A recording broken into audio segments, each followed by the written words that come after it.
it's hitting record by the course. Yeah, okay, that was easy. Okay, so if you go on the website of the school, there's the course notes for this course, and I did some little updates, so if you want, you can download the newer version, but it's still not complete. It's on the, there's the page of the website, and then if you click on second order in SOGATs, then you get to my page, and at the bottom of the description of this particular 4 lectures, and at the bottom there's the link to the course notes. Did you change the course notes since yesterday? Yeah, I just changed it this morning. Okay. So actually right now. Okay. I added one more exercise. Yeah. So while we were waiting for the poor people who were delayed by the protests, but they are still delayed. Okay. So okay, so today we will finally go to SOGATs from GATS, and so like second order algebraic theory, it's a bit like, you know, there was in the before the 80s there was people's democracy, which is not really democracy, or like illiberal democracy, which is also not democracy. So in the same way, second order algebraic is not really algebraic, but we can still do some things with second order things. So with algebraic theories, we were able to show what things were derivable in any model. Then we also had admissibility. And just with plain second order stuff, we only have derivability and no admissibility. But derivability is quite a lot. So that's what we will illustrate today. And then tomorrow, I will show how to fix this situation, that we also get admissibility for SOGATs, okay? But today, we will just look at a bigger catalog of SOGATs and how to do derivability, derive things in a SOGAT. Okay, but to illustrate that this is second order is really a negative qualifier, let's see, the simplest SOGAT is the simplest Turing-complete language when described as a SOGAT, which is untyped lambda calculus. It's even simpler than untyped combinator calculus. If you have the power of second order, because untyped combinator calculus has application, K and S. And untyped lambda calculus only has application and lambda. So both K and S are replaced by lambda, which is one thing, and actually it can do much more. So this is what this SOGAT looks like. So we have a set of terms, then we have application. Now it's very stupid because there are no types. You can apply any term to any term. Then we have lambda. That's the interesting one because this is a second order operation. So that means that one of the only input of the operation is a function. Okay. And then we have the beta rule, which is again quite funny. So if you have a lam of some f, okay, where f is this function from term to term, and then you apply this to an A with this application operator, okay, then this is just the same as taking this meta-theoretic function f and meta-theoretic applying it to A, okay? So this gives some kind of relation between object-theoretic application and meta-theoretic application, okay?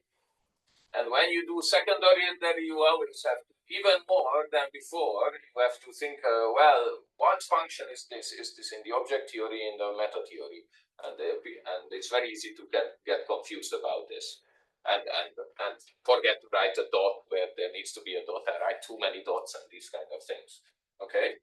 And this is, so what did I write down here?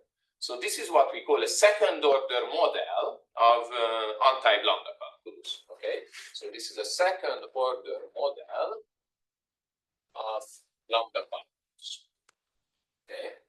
So, and yesterday we had second order models, then the first order models, and then the next notion was morphism.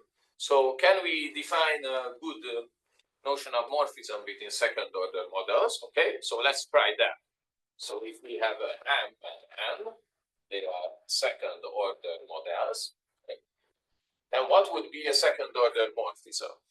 Okay, so F will be a second order morphism from M to N. So first of all, it has some term component, right? Term component of F that should go from terms of M to terms of N, right? Just like yesterday. And then it needs to respect the operations and it doesn't need to say anything about beta. So let's write this down. So if I apply, so there's the dot component, which means if I have a, I don't know, a T and a T, or Tm and T prime M, let's call it AM in term of M, right? Then what I want is if I apply this function to the application in M, then I get same as applying the function separate PM, doing application in M, and then separately to AM. Okay, that's fine. So let's now do it for lambda. So this was the application component of F, and then what is the lambda component of F? So lam F. So what if I apply, okay, now I have the, okay, let's call it Fm, which is a Tm or a Tm, right? So here I listed the arguments of the in the input model. Now I have an argument here, and I need to say what happens if I apply Tmf to lam M of, oh sorry, it's a, F is a bad name now. Okay, let's call it G here. G. Because the morphism itself I also call F, which is bad. So here I also call it G. Okay. Okay. So what is this? Well, it has to be like lambdas have to be met to lambdas. So this should be a lam in N, right? And then here, then I need to write the function from Tmn to Tmn. Okay. And what do I have? Well, I have the G, which goes from, so this is what I want. Then I have G, which goes from Tmm to Tmm, right? And I also have Tmf, right? So M to N. So I can go from M to N. So, like, so this way, sorry. So this is the Tm component of the F morphism, right? So this is where I want to go, and I can go this way, but the issue is I then cannot go down here. So if F also had a component in the other direction, then I would be able to write what I want to write here. But currently, I mean, the best I can do is I have Tmf, I precompose it with G, and I want to compose it with something, but I don't know what to write here. Yeah, so it's not clear how to solve this problem. And so actually we don't know what the morphism of second order models is in general. If it's first order, there's no issue. I know what an isomorphism of second order models is. So there's a groupoid of second order models instead of a category of second order models, because if this is already going in both directions, then these kind of problems can be solved. Okay. So, okay, so we give up and we don't try to define morphisms, and we also don't define dependent models. We don't define induction or syntax or anything like that. The only thing we do is given a, so we assume, so for these languages, we describe the languages as second order models, and then we do derivability in these languages, like show how to do programming in the languages. And I mean, so at this point, so you will see that if this thing makes sense, then it's really nice, because we will be able to describe every language that we want as the notion of second order model for every language that we want, and it will be really nice and concise. So, okay, and then that the thing, and we can do this derivability stuff, and write programs and run programs in all these different languages. The question is whether this makes any sense. Okay, And I promise you that it makes sense, but I can only show next, or maybe at the end of this class, if we are very fast, I can show you why it makes sense. But it's a bit technical to show why it makes sense. So you need to understand resheaf models of type theory to see why this thing makes sense. But without knowing it, it's very beautiful. So that's what we will do.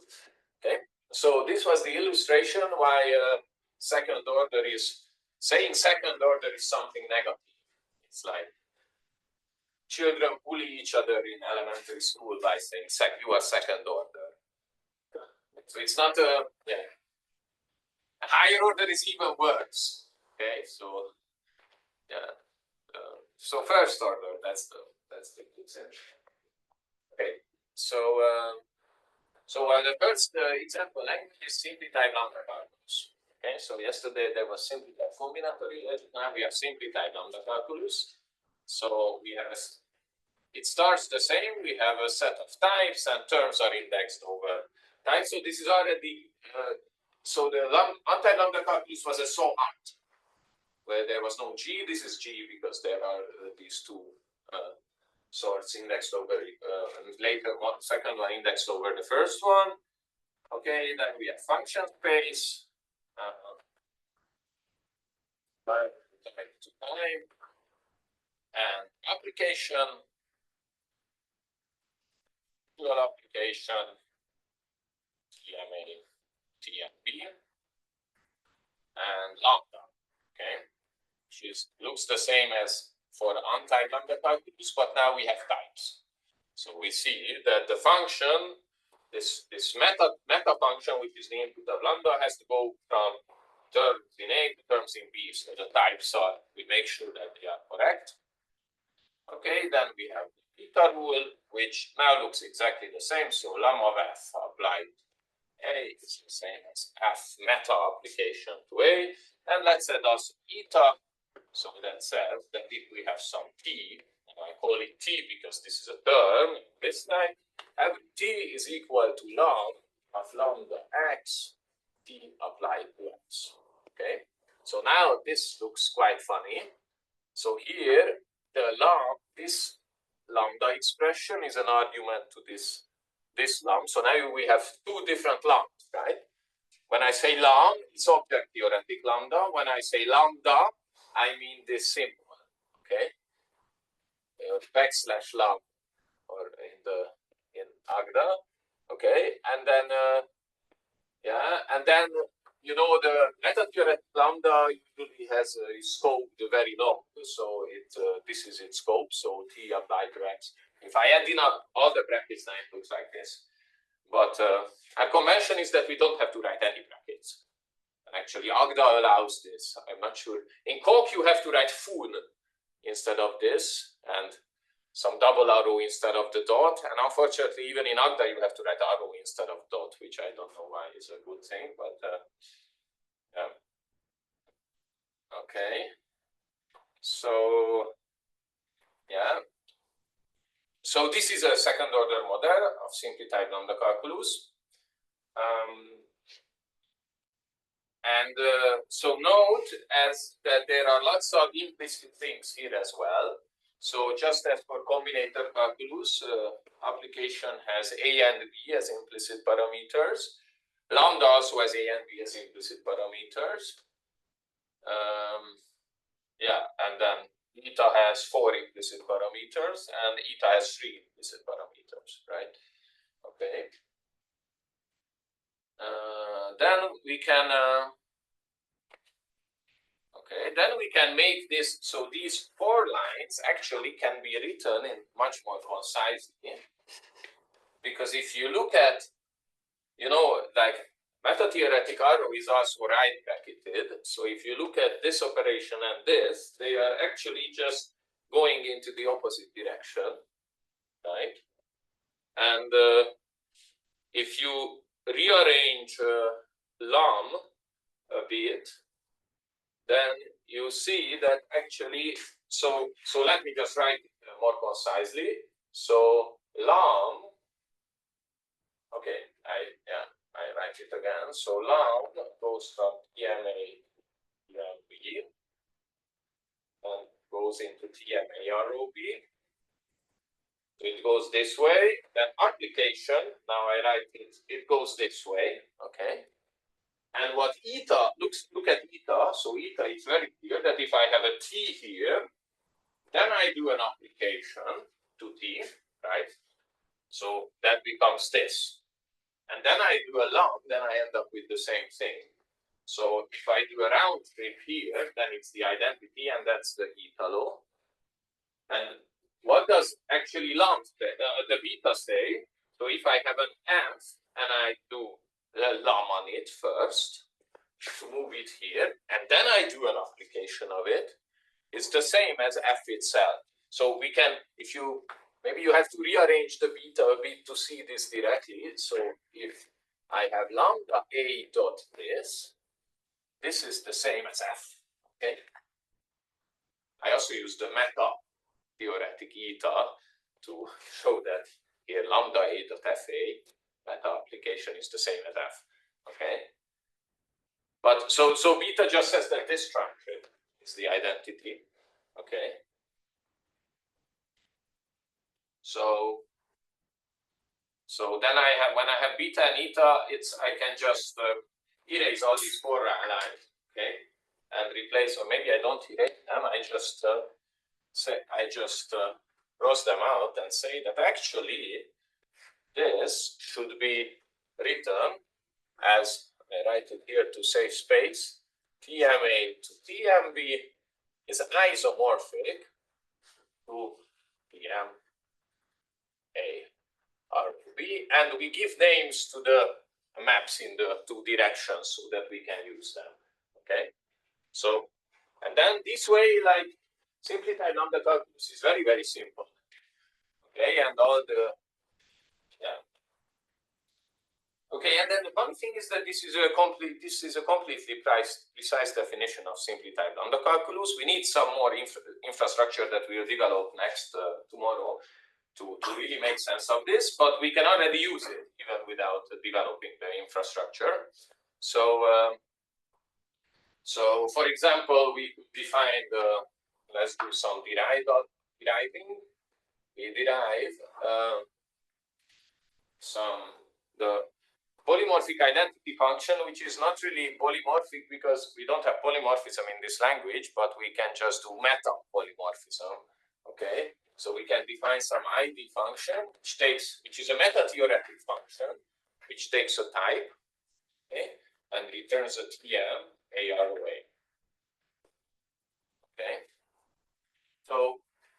So this is, I mean, this is a function which is, so ID is not really a term in our language. You can view this as a meta program, right, which generates for every type in our language, every object type generates an object program. So what we are doing is actually meta programming, and this is completely precise. You can define programming languages where you do this kind of meta programming, and then you get using a staged compilation, you get the real program from these meta programs. So how do we define this? Okay, so it takes an argument A, and then we say that this is a lam, because we can create terms of this type. So as we discussed, lam has two implicit arguments, so let's write them now. So the first implicit argument is A, the second implicit argument is also A, which should be here, and then I need to give here the next argument will be a TMA or PMA. Okay, and there I just use the meta-theoretic identity function. Okay, so this is how and let's see how we can compute with this function. So what if I apply ID to some A, and then I do application. So ID of A has this type, right? And then I do application. Okay, so let's assume I have an A type and a small a TMA. Okay, these are my assumptions. So whenever I'm doing stuff with SOGATs, I always assume that there's a second order model. Okay, second, so you in Agda or Coq, you would just parameterize your module with a second order model, or you postulate or add axioms, and then you put all the components of this, and then what we do is always after this. Okay, so after this you can do this kind of meta programming. Yes. So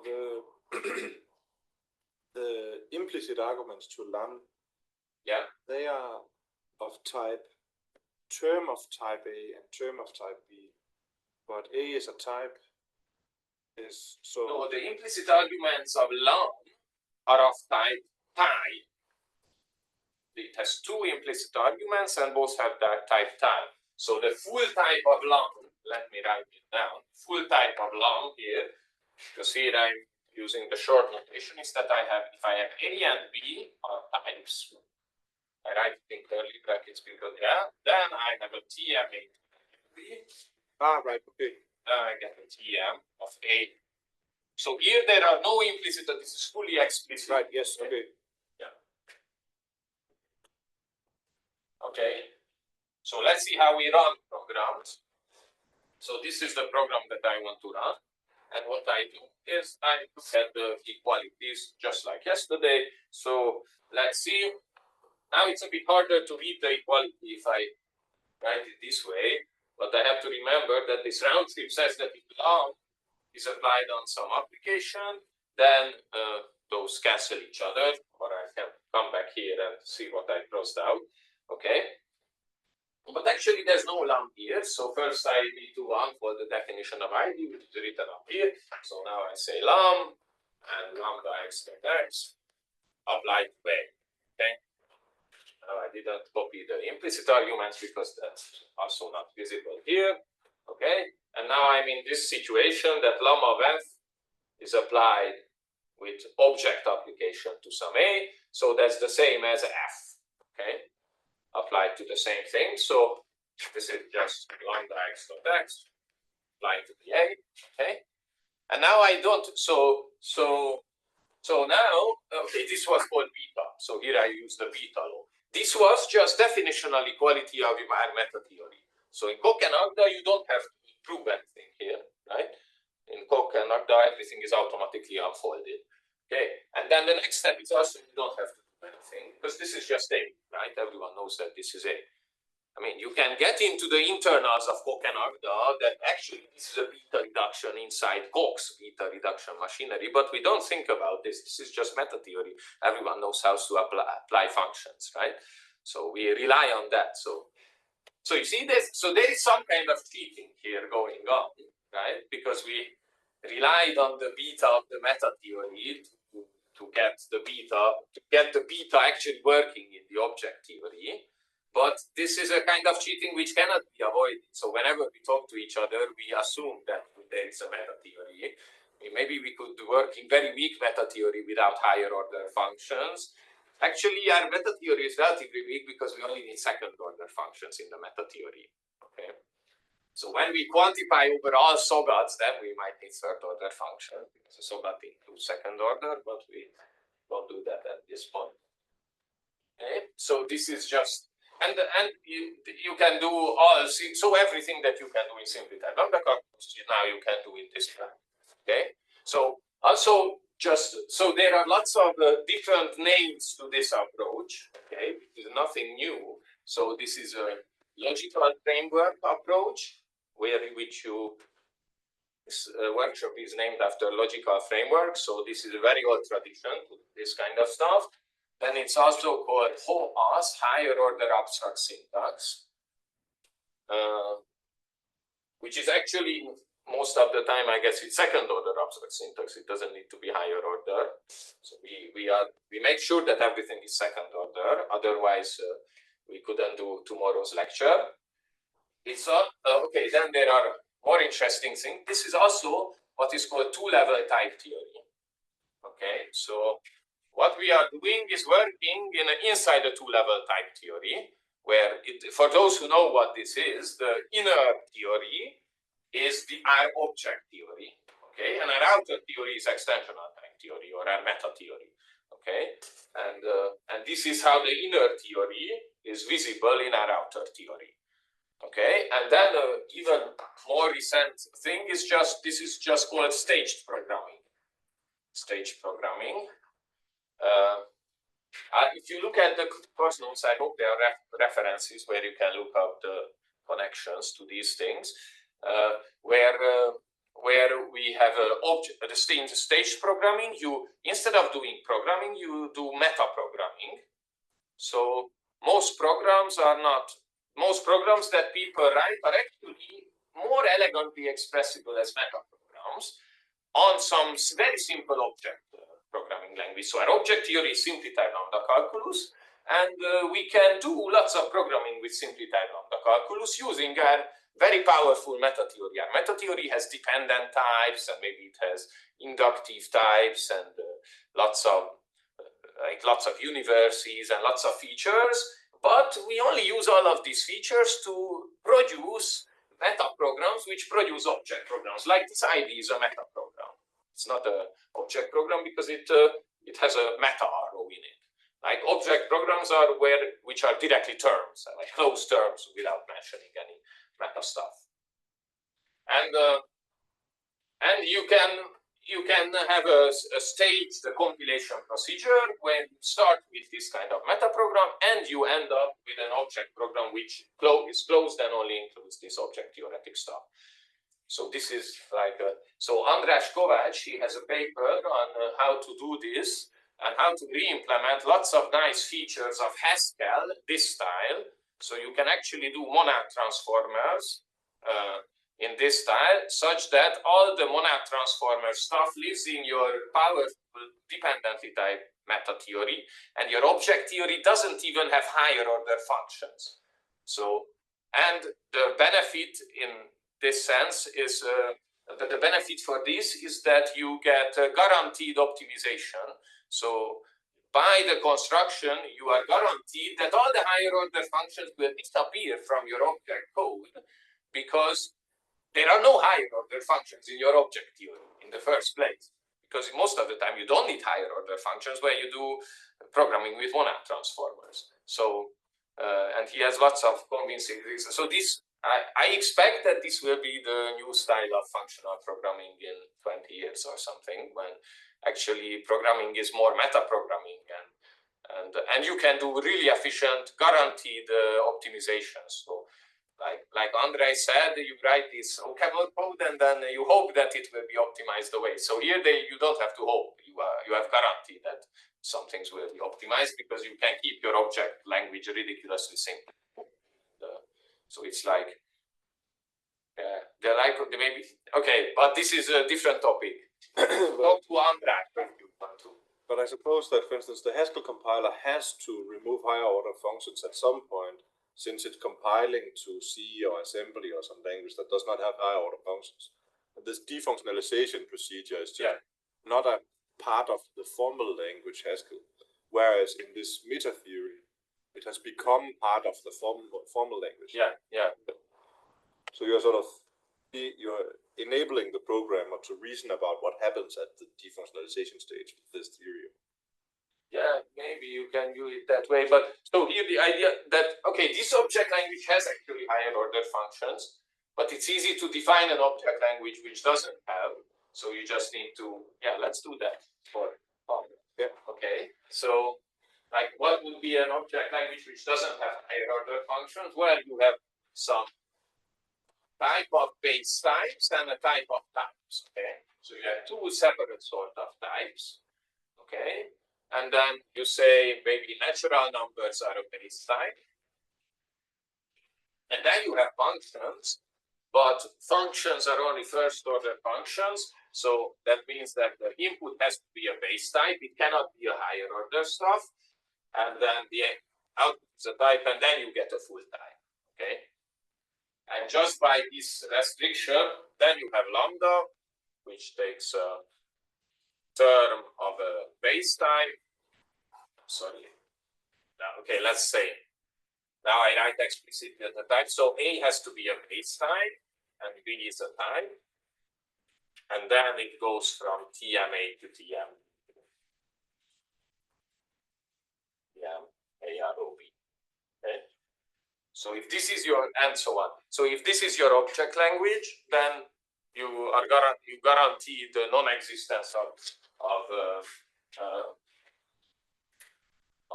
higher order functions in the object language. And then using the magic of going from this two-level type theory, or this setting where we work with a second order model of the SOGAT, of our language, we can always compile this to something first order. You'll see tomorrow, and that will just give us an ordinary object theoretic term without any meta theory stuff. Okay, so because these are the only things available in the object theory, there won't be higher order functions. The combination is just called Grishif model. So it's quite a simple thing, actually. But it's a bit technical to introduce it. Yeah. Sorry for. Yeah. So in your first order language there, you can return a function. A function cannot take a function as argument, but it can return a function. Is that a second order language then? No. So this is first order because okay, it's like 30 first order. So you have functions like Tm, AROB, RUC, okay, but they're always right bracketed. So it's like 30 first order. Okay. It could even be more extreme On the left hand side of the arrow. Right. Okay. Yeah. So this a second order would be this one. So this would be second order. Yeah. Yeah. So this is only has first order languages, but because I'm a functional programmer, I like to curry things. Okay. This is a bad habit, and yeah. And formally, we would also need to differentiate between terms and B terms, right? Because term would be a family over. Yeah, you're correct. So I also need some inclusion. So I need some operation which goes from B tie to tie. So in the sense, but I don't write it. Okay. all of these Then further backwards. Then this one. Okay, right. That doesn't make sense because why this is first order. Exactly. So up to ISO. Okay. So this was how this was example deriving stuff, but so then I want to just show you some other notations which people like for these languages. So yesterday we saw that. So what are, if we want to draw the terms in this language? Okay, so we want to draw, for example, this one lambda x, lambda y x. This is the constant function. Okay. Right. If I draw the brackets, it looks like this. Right. And now, if I want to draw the syntax tree, the abstract syntax tree, where I mean here the types are not visible. Okay, in any case, so I can just draw it. So here I have a lambda x, then it has one child, which is a which is a lambda y dot, and then it has one child, which is just x. Okay, and these are called. So this is not an abstract syntax tree; it's an abstract binding tree. Because what is this x here? This x wasn't listed as one of the operations, right? But what I wrote certainly makes sense, right? In Agda. So we accept this definition. But when I try to draw this doesn't really make sense because at each node I need to write an operation. Okay. So in abstract binding trees, whenever these things are called introductions of bindings. So lambda is a binder, and whenever you write a lamb, there's a new name which will become available below it in the tree. So whenever I'm somewhere below, I can use the x and the y here, and you can imagine these as pointers to the binding. Okay, so the name, like is awfully naming, right? The name doesn't matter; it's just a pointer which goes upwards. Okay, or let's do maybe another. Let's do another example like the two church numeral. Okay. So you have a function f, and then have an input x, and then you apply the function twice to the input. Okay. Then how do we draw this one? So it starts similarly, lambda x, then lambda x. Okay, then there's an application. Here there's an f. Here there is another application. Here's an f and here's an x. Okay, so this f is a pointer here. This f is also a pointer here, while this x is a pointer here. So this is the picture now. So it's not just trees, but there are pointers, and it's quite well specified where the pointers can go. Okay, but this is still not very good, this representation, because if I just draw a tree, then I could like, okay, so here is this tree, lambda x, application x, right? So this nothing prevents me of drawing this tree, but you know that the trees have to be drawn in a well-timed way. So actually, this is not good notation for simply type lambda calculus. This is good notation for untyped lambda calculus, but not for simply type. So we want to write horizontal lines, just as yesterday. So let's see how we do the horizontal line version of all of this. I just erase these now.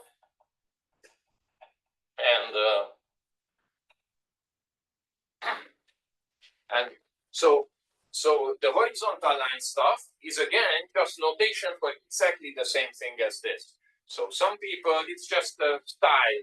It's like different pattern. People wear different kind of clothes. People write arrows using horizontal lines or some other thing. So, right, just as we discussed, if we have A type and B type. Okay, so what's the transformation? So first other arrow. First, we transform this into a new kind of arrow, which takes tie times tie into tie. Okay, and then the next transformation is that I give names. Okay, maybe I could even do it more extremely. I give names to A, right? This is A and B, which are in tie times tie. And then I got a type. Okay. So now it's some kind of named function where I already gave names to the two inputs, okay? And then I just replace this arrow by a horizontal line. Okay, type, B type, then A arrow. Okay, so this contains exactly the same information. So it's also quite easy to do this for dot, right? Okay, maybe I write it down. So what we get from dot, so if we have f, which is TMARP, and T, which is in A, which is in TMA, then I get f dot A, which is in TMB. But how do I do lambda? That's more interesting. So, okay, so if I just transform lambda, okay, then I get long and give names and stuff. What does the fully name? I don't need to anchor it because there's no multiple arguments. So what do I get? Well, first of all, I have a name. I call it B. Okay, and this goes from an X in TMA into TMB. Okay, I just gave names to everything, and then what I get is a TMA. Okay. And still I have two arrows remaining, but I know how that this will become a horizontal line, okay, right? So if this thing is a horizontal line and I will get a PM ARP when I write long of B, okay, right? So I apply long to this B and then I get this, but now I need to write what B is, and here the idea is that I replace this arrow with a different kind of arrow, which is called turnstile. Okay, so this will become turnstile, and because this is fashionable in some places of the world, the B I don't write on the left of the turnstile, but the right of the turnstile. So here I write B is a PMP. Okay, so this B it's not that uncommon because some people like this. Instead of writing B, they write B on top of the R, right? And then it makes sense that the B, if you switch this and make it into turnstile, and the B drops down here, and then the input is still here, X in P. Okay? Okay, and so there's one more convention that people like is that so now this x can the x cannot no oh, sorry that's it. I think this is fine. Yeah. Okay, so you can interpret all these. I mean, this is a bit extreme because when people write derivation rules, usually they don't mean this, but they could mean this. So when I look at the derivation rule, I just try to interpret it in this way, and if it works, then I am happy that this language can be described as a SOGAT. Okay, because the nice thing about again the derivation rule notation and the term style, it forces second order, right? Because it's not allowed to write like here in front of this, it's not a right some again another turn style or something like that. That would be a third order or higher, but it stays second order this way. Yeah. Okay, and then there's the optimization, which makes a lot of sense. So when your second order language only has types and terms, actually it's unnecessary to always write TM everywhere. Right? So this one, I just erased the TMs, and it's still completely meaningful because if there's something on the left-hand side of the colon and the right-hand side of the colon, then it must be a term, right? And when I write types, then I just don't have to write anything. So I just write it this way. If I have A and B, then I have AROB.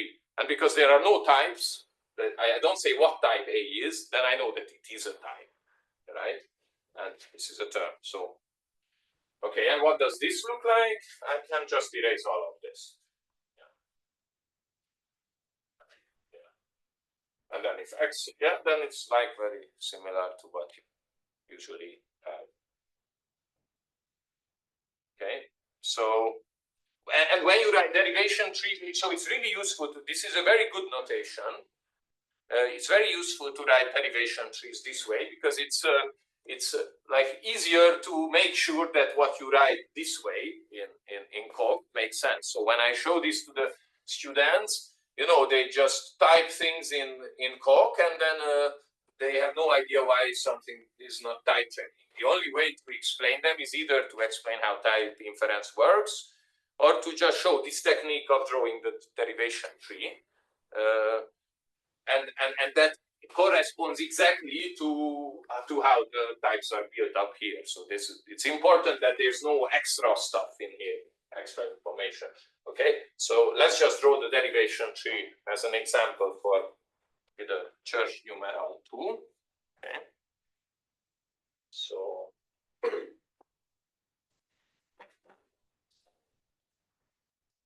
what do we want? We want that lambda f lambda f x is okay. Now we do shall we do the concise notation or the explicit notation? So in the concise one we don't write TM. What to do explicit? Okay, let's do explicit. Okay, that's it. Okay, and we also assume a type. Okay, we already assume a type, so it's ARB to AROA to ARA. Okay, so now we in our head we convert this into a derivation rule. Okay, so if I want the TMAROB, then this is what I need. So what happens is that the input becomes a variable, right? F is a TMARA, and I have a function which is called like this, right? Lambda x applied to f applied to x, and this function will have to have that be a term in AROA. Okay. Right, so I use this rule. I mean, here I don't need to give separate name to each rule, right? Because the name of the rule is encoded by this. It's always written there. There's no, yeah. This is not a rule, Okay, this is just the type of LOM what I used. Okay, so I'm not applying a rule, or you could say that LOM itself is the rule. Yeah. So in SOGATs, when you describe language as SOGATs, there's no separate notion of term and typing relation for the term. They are merged together, or that's the intrinsic approach. Okay. Okay. So then this is again a function. So this is again a LOM. So the only thing I can, the way I write this is that I need to introduce another argument for my function, which is a. Okay, and then this is the convention that we write the arguments always as a list, and we put new things at the end of the list. This is a convention we could have put at the front, but this is how we do it. So this f remains here, a. Then I put x, which is a tm a, right? Because to achieve this, we need a function from TMA to TMA. So here is the function from TMA. It goes from TMA. Here is the function symbol, and then here is the body of the function or body of the term, and this will be in TMA. Okay. Now, now it's an application. So it has two arguments, this one and this one, separately. So first of all, I have to show that this f in this, to speed things up, I give this thing here a name gamma. Okay, so in gamma, I have f which goes from tm something to a, right? And then in the same gamma, I need f applied to x, which needs to be tm something. Okay. And now, if we look at gamma, we see that the something must be a because f has that type. Okay. And so this, when Andre showed the rules, this was a separate rule for him, right? That if there is something in the context, then that variable, the variables have the type which can be read out of the context, and this is a derivation rule. But for us, it's not one of the rules, right? Because this is just f itself. It's just a projection function, right? You have to remember that the terms type is just an arrow, and this comma here is just the anchored function. So this, what we wrote here, what is this whole thing actually, right? It's just a meta-theoretic function from lambda m x f, right? That's it. And we are working in some meta theory. We are allowed to define functions. So this is fine. So there's no need to treat variable separately or think about what the context is. It's just a function. Okay. Okay, and then we learned that this is a, and then the same way as before, we have this TMA way. Okay, and this holds by the same argument. And then in gamma, we have that access like TMA. Okay. TMA. Sorry, thanks. Yeah. Okay, so this is and these trees are nice, and it takes longer to write them, and there's lots of redundant information in them because like this bit of f again appears in here, and then appears in here, and then appears in here, so it's less concise, but I don't know. This is the notation that people are used to. Maybe you can invent some better notation for these abstract binding trees where you can make sure that the types are correct even without writing all this redundant information. But yeah, this is what we usually do. Okay. Okay, and what else do I want to say about simply? Oh, okay. Okay, so can we?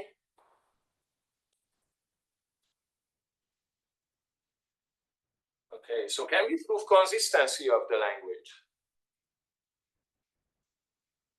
So by that I mean the same as before. So we assume there's a second order model. Is there a way to prove that it's logically consistent? That one of the one of the sorts is empty. No, can we do that?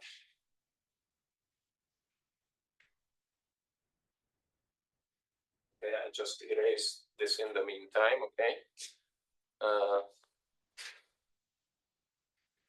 probably need a base type. Sorry? Probably need a base type first. But even if we don't have a base type, this is just a postulated second order model. We don't know anything about this. Like, maybe by the parametricity of the meta theory, we could show something that actually there's no way to come up with a closed type, for example, because we only have this. But inside the Kokoragda, you have no way to show that any of the, whether either tie or any instance of term is empty. We don't know how to do that. Okay. So no, we can't. So we cannot do meta theory. Like you remember, it was admissibility to do to show logical consistency. But we can do something like equational consistency. So it's a kind of relative equational consistency what we can do. So what you could do is to show that. Okay, so this is an exercise. So if you have, so for every type B, okay,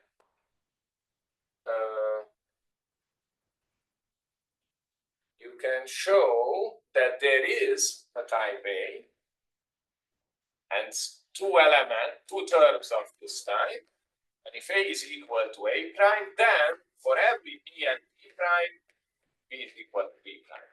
Okay, so this is what we can do. So the equational consistency was this, right? So there exists an A and A prime, and if I have A equals A prime, then contradiction. This is proper equational consistency. So we can do something similar, but if we say that A is equal to A prime, we don't get a contradiction. We just get that our language is trivial, our model is trivial, right? Like any B's are equal. Okay. You have to formulate this a bit carefully. So we can do something similar. That this means that these two ways can't be the same, because then if these two ways are the same, then everything else is the same, and then there's nothing interesting in the language. Okay, so this is something that you can already do with just this derivability stuff, which kind of gives you some confidence in the language that you did make sense. Okay, but let's move on to some other languages. So, okay, maybe just to give okay, let's extend this to system T, good as system T, okay, where you can define functions on where there is a good version of natural numbers. So yesterday in Razor, we just included all meta-theoretic natural numbers into directly with the num operator into our object theory. But here we do proper natural numbers. So we have a not, which is a time. We have 0, which is a term of time not. Successor, which is a term not. And then we have the iteration principle. By the way, does it matter whether I write successor this way or whether I write it this way? Yeah, not or not. Which one is better, this one or this one? They are isomorphic. Yeah, it's seriously proof that they are isomorphic. Yeah, so actually it doesn't matter, but we usually prefer this style because then it's more modular. So you can say what natural numbers are even without having to know about functions, right? So actually we could define a version of system T which only has natural numbers but no higher order functions. And that makes sense if you want some, like, I don't know, some more limited arithmetic, for example, primitive recursive arithmetic, where, because here you can define the Ackermann function because you have higher order functions, but this also, so that's why we prefer this version, okay? But the iterator is the interesting one, right? and it's called iterator, exactly why we called iteration yesterday when we went from the initial model, the syntax, to an arbitrary model. So this is exactly the same kind of thing, but now the notion of model and algebra are inside our object theory. Okay. So this can be very confusing because now there are three levels of theories and where models and stuff make sense. Okay, so the iterator says that you have a TMA and you have a TMA dot TMA. Then from PM not you can go to TMA. Okay, and you see that this is also a second order function. So it's a binder. Here in the second argument, it binds the third variable. We say just as lambda bound the term variable of a variable of type A in its first and only argument, this bind variable of type A in its second argument. And then we have the beta for not. So we have the iterator is applied to Z and S and 0. It's the same in Z. And we have the second beta it's applied to Z and S and successor of N. Get S of beta, the S and B. Okay. And then in this language, so postulating so system T is simply lambda calculus extended with these new components. So this is a second order model. If you assume a second order model, you can study things like definability in system F. So if define a function from meta theoretic natural number not, you can say when a function F from not to not is definable, right? If there is a T, which is a Tm not, let's just say Tm not or Tm not, such that for n f of n quote is equal to T applied to quote of n, right? This is how we say that a meta-theoretic function is definable in this language, okay? And you can prove that all the functions that you want are definable in system T, okay? Which is the function which is not definable in system T?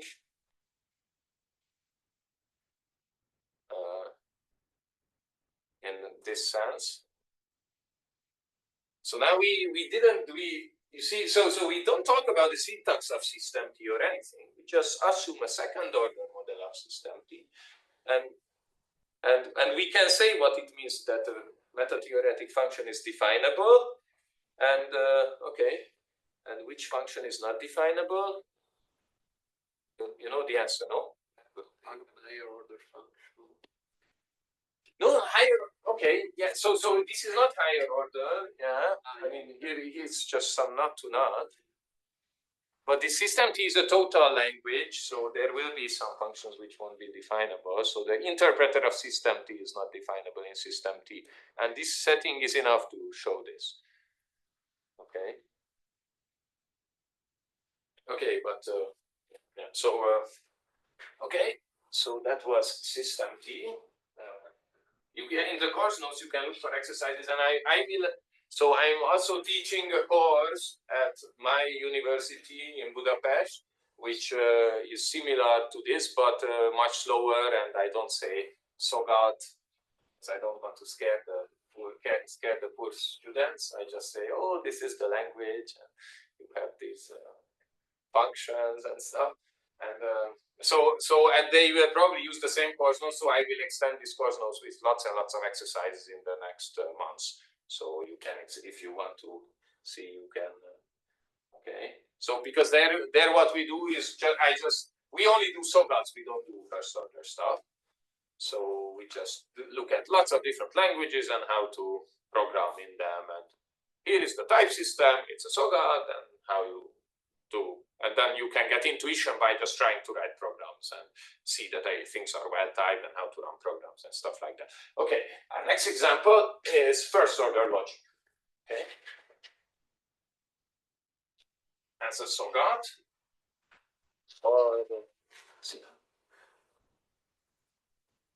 Okay, let's just do first order logic. Yeah.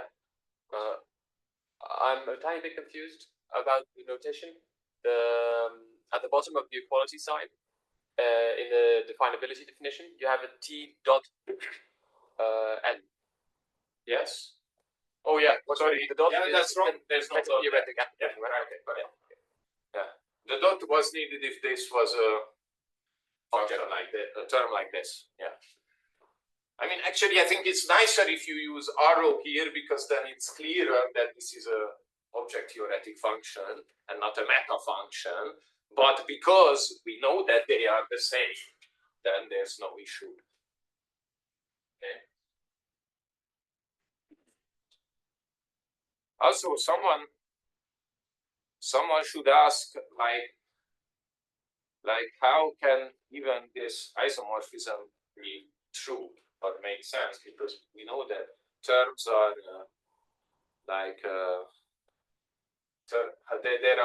there should be more functions from Tm. If you just take bool, say, okay, or not, sorry, let's take down. There should be more functions from Tm not to Tm not than Tm not are not. No, I mean terms are countable. Programs are usually you can just count them, so they are countable. But so this is like there are as many terms as natural numbers, but this is like not or not. So don't you have some contour like diagonal argument which destroys this isomorphism? No.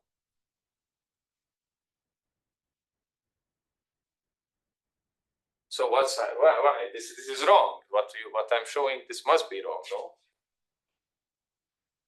I just stated that. I stated it's like, you know, I mean, no one in their right mind states that not or not is isomorphic to not. Okay, and I stated something like that. Yeah, what's how? Your not or not is your meta-theoretical functions, which are also programs. That's control. Not set here. No, so actually, so this is, if you can, this is a contradiction, right? By Cantor's diagonal argument. Because natural numbers are an inductive type. You have an induction principle for these. But for terms, I don't have an induction principle. It's just an assumed second order model.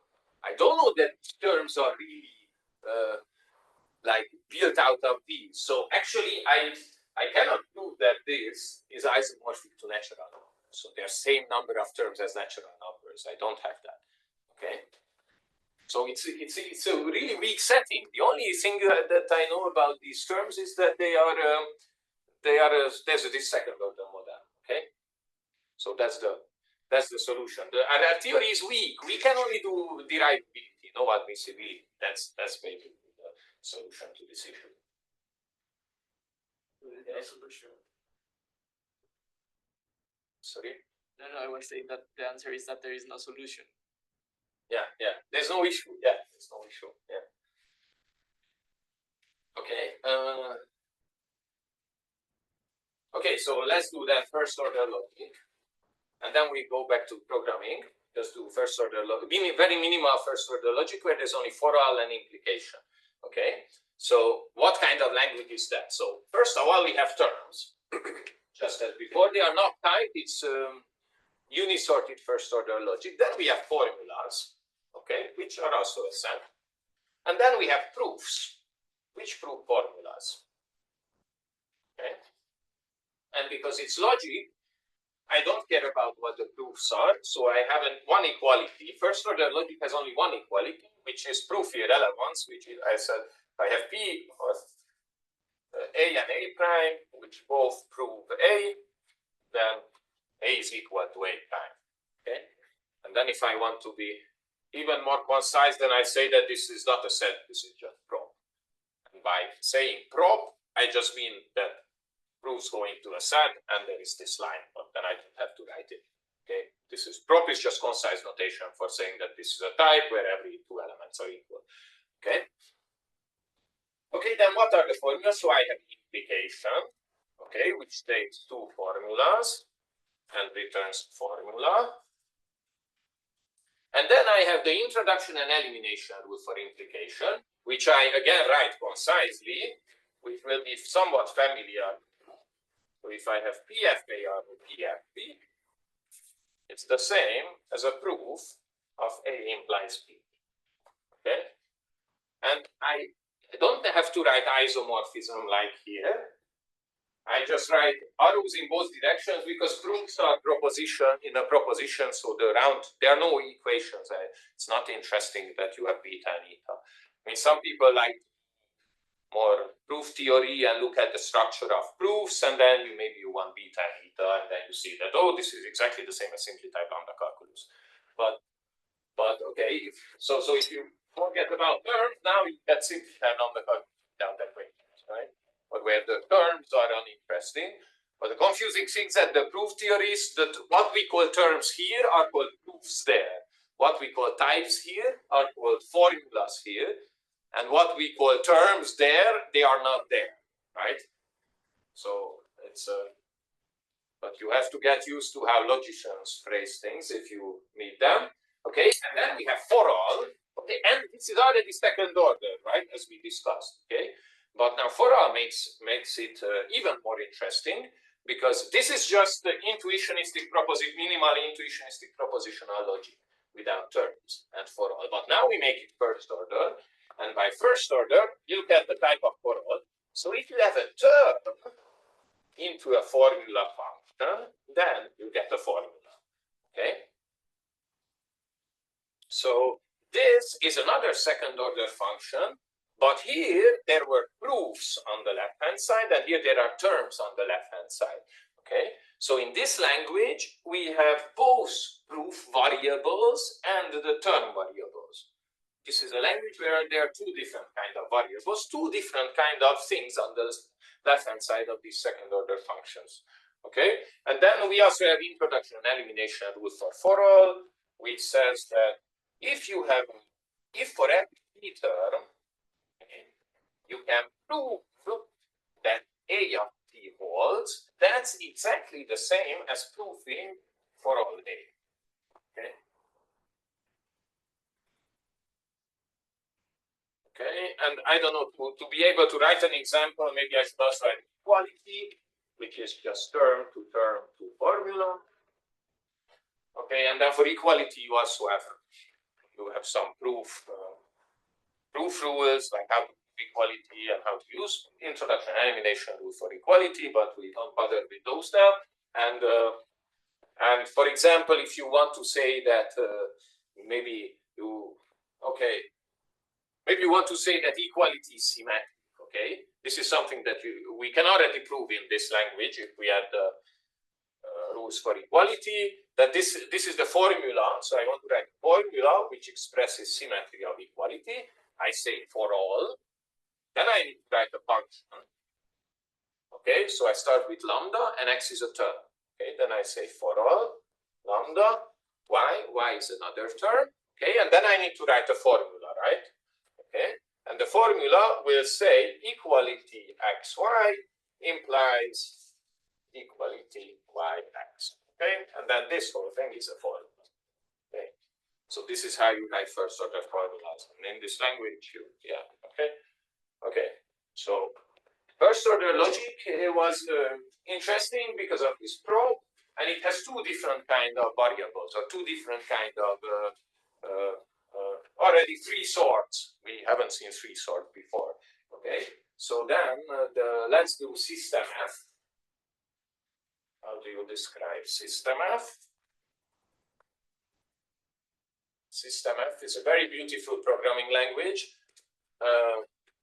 So again, we just have types and terms. Set.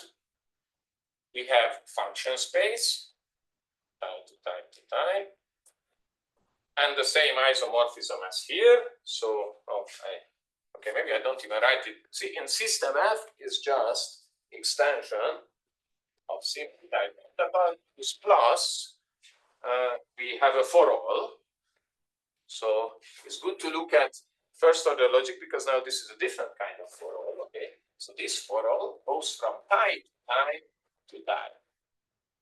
Okay, It's like lambda in the untyped compiles, right?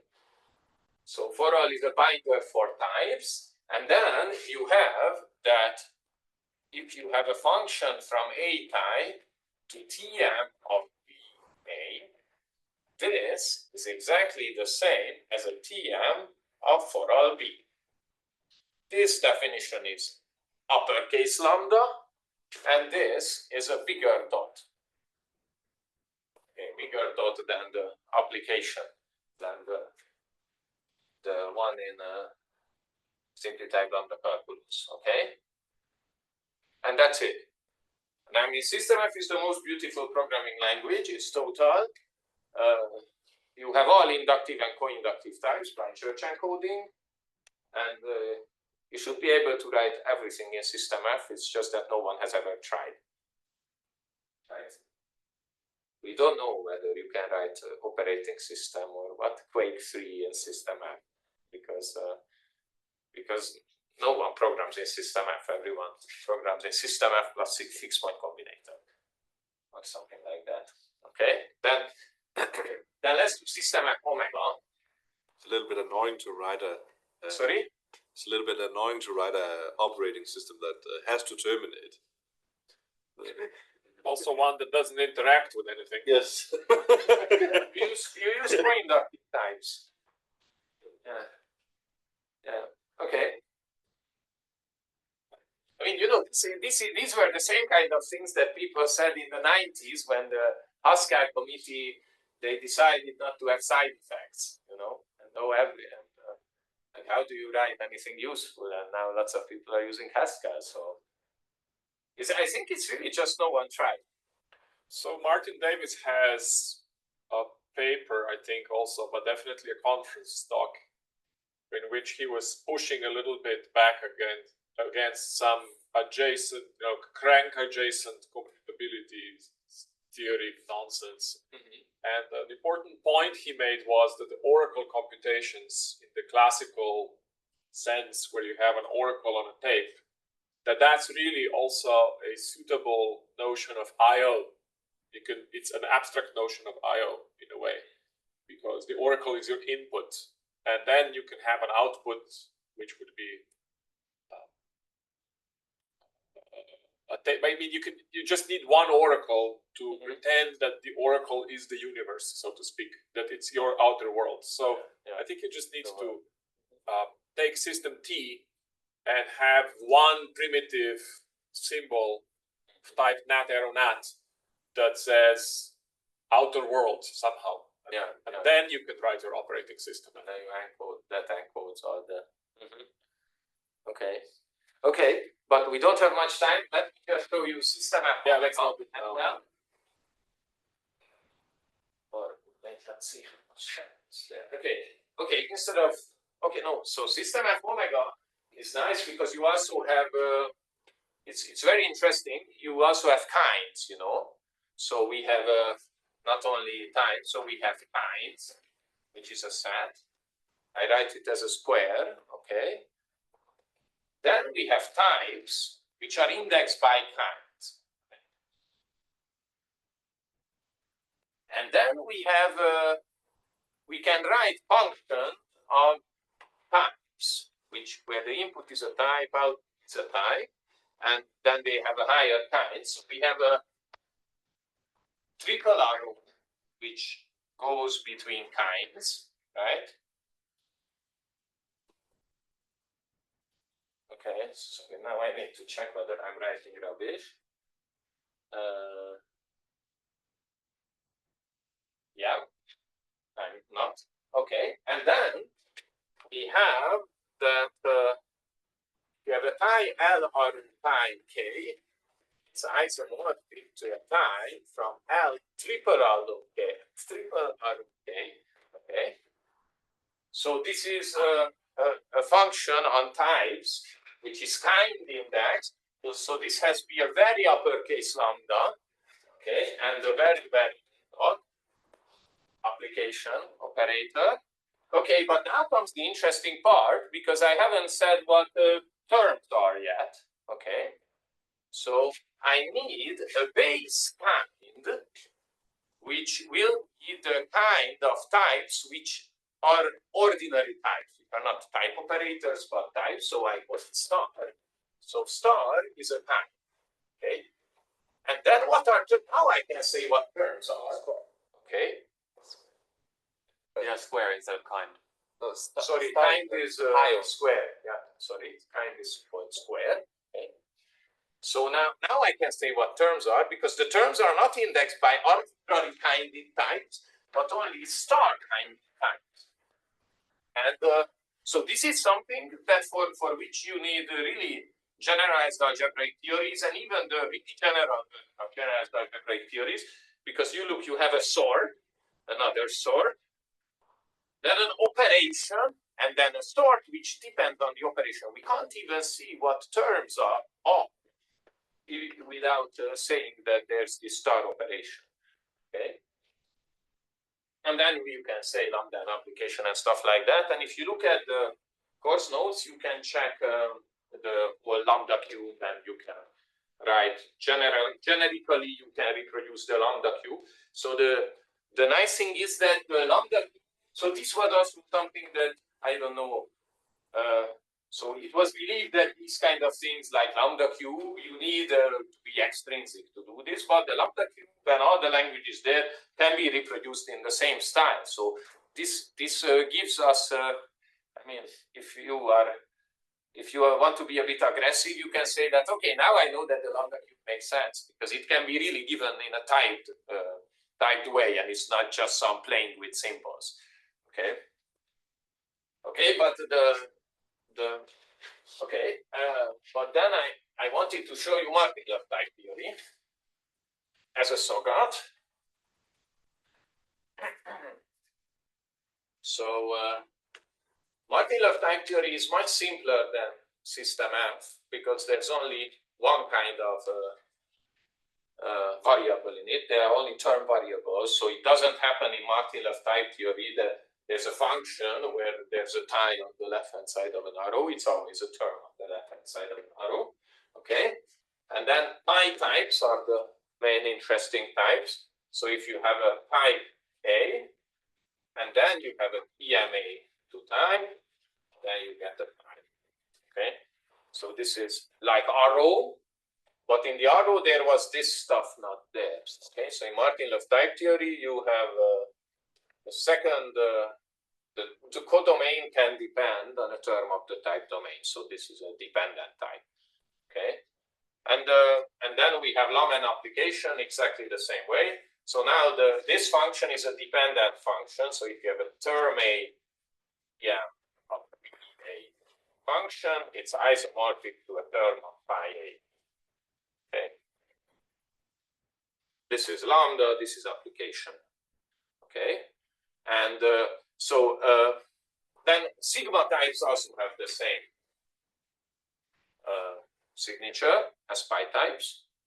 So that's a dependent version of pair. And there they can also be described this way. So if you have an A, which is a term A, together with a term of BA, that's isomorphic to TM sigma AB. Okay, this is again, for sigma types, also one of the round trip is called beta, the other the round trip is called eta for sigma types. Okay. And then, so a crucial component in Martin-Love type theory is because actually, so far you can't really do interesting dependently type functions. Is the universe, which makes you let do dependently type functions. So that's the last thing I want to show, is that you have a universe, which is a type, okay? And then it can, what are the elements of the universe can also be described in the same way. So we simply say that types are isomorphic to term in the universe, okay? This direction is usually called EL, and this direction is called code.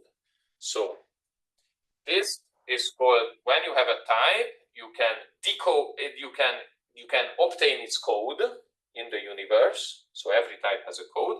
And if you go in this direction, then there are EL is because elements of the universe are types. That's why it's EL. So you can turn a universe into a type. And once you have this, you have Martin-Löf type theory. Okay, so you should ask now a question.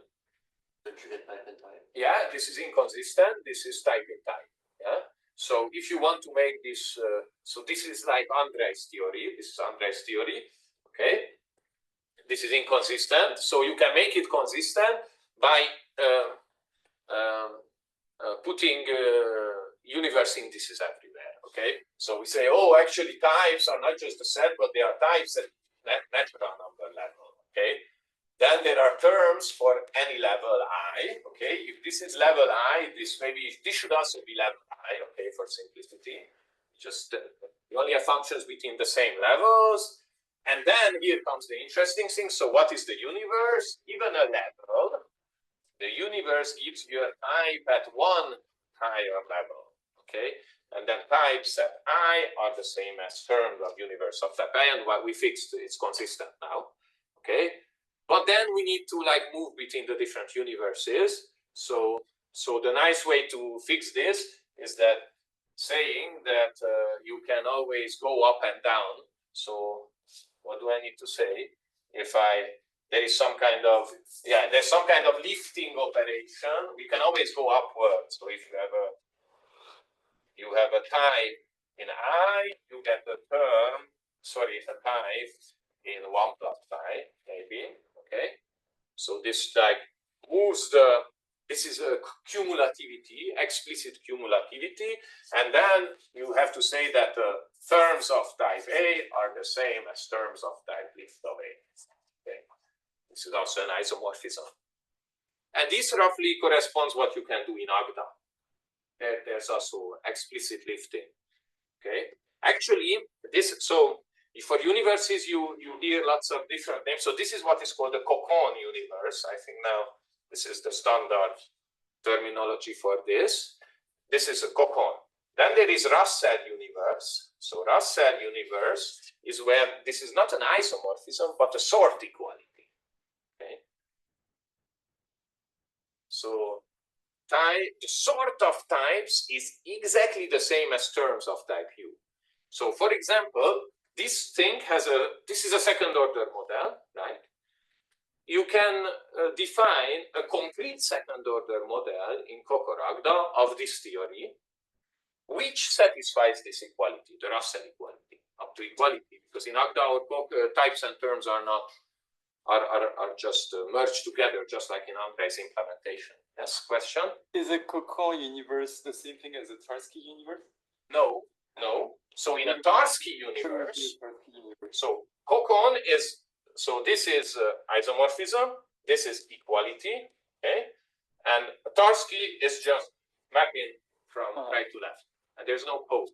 So in a Tarski universe, there might not be a code for every type.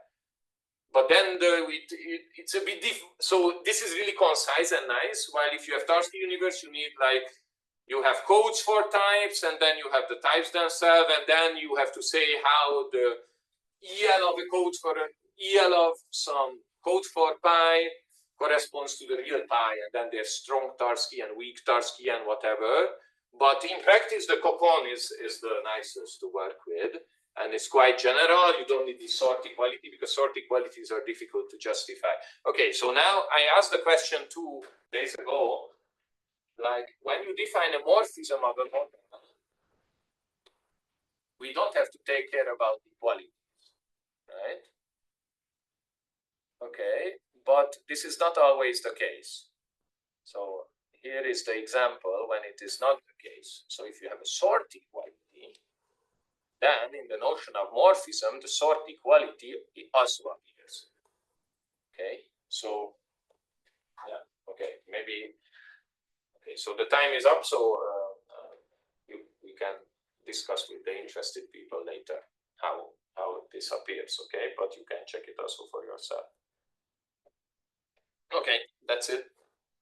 We